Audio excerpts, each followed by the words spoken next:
तो नमस्कार। आज हम बात करेंगे पंचप्रयाग की।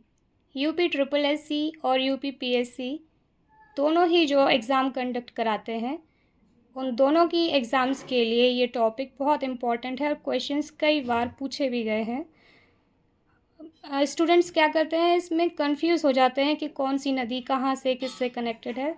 तो एक ट्रिक के साथ हम इसे याद करेंगे जो फिर आप कभी भूल नहीं पाओगे।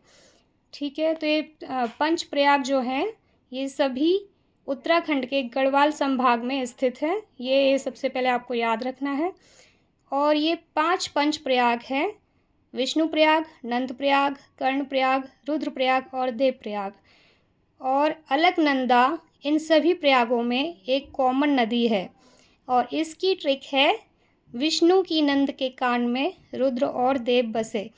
तो आप विष्णु को कोई अपना रिलेटिव मान लीजिए और उनकी कोई नंद एक तरह से इमेजिन कर लीजिए और इस तरह से आप इस ट्रिक को याद कर सकते हैं कि विष्णु की नंद के कान में रुद्र और देव बसे, विष्णु की नंद के कान में रुद्र और देव बसे। तो विष्णु प्रयाग में अलकनंदा और धौली गंगा नदी मिलती है, वहाँ विष्णु प्रयाग का निर्माण होता है।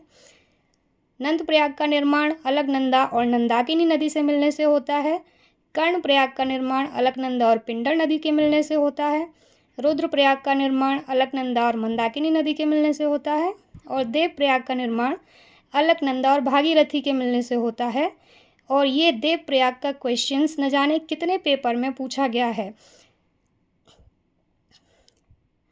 और आप इसको इस तरह से भी याद कर सकते हैं कि नंद प्रयाग में न और नंदाकिनी में न, और रुद्रप्रयाग में द आ रहा है बीच में और मंदाकिनी में भी द आ रहा है बीच में। इस तरह से आप ये दो नदियों को इस तरह से रिलेट कनेक्ट कर सकते हैं।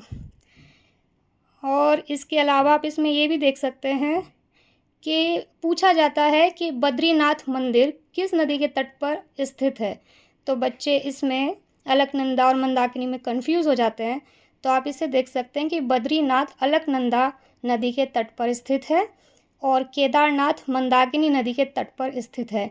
आप इसको इस तरह से देख सकते हैं जैसे मंदा और केदा ये राइम कर रहे हैं। मंदा केदा, मंदा मतलब मंदाकिनी, केदा मतलब केदारनाथ। तो फिर अलकनंदा नदी के तट पर बद्रीनाथ मंदिर हो जाएगा। अब आप इसको कभी भी नहीं भूल पाओगे और इस तरह से आप इसको याद कर सकते हैं। ये आज का टॉपिक कंप्लीट होता है। आपका दिन शुभ हो।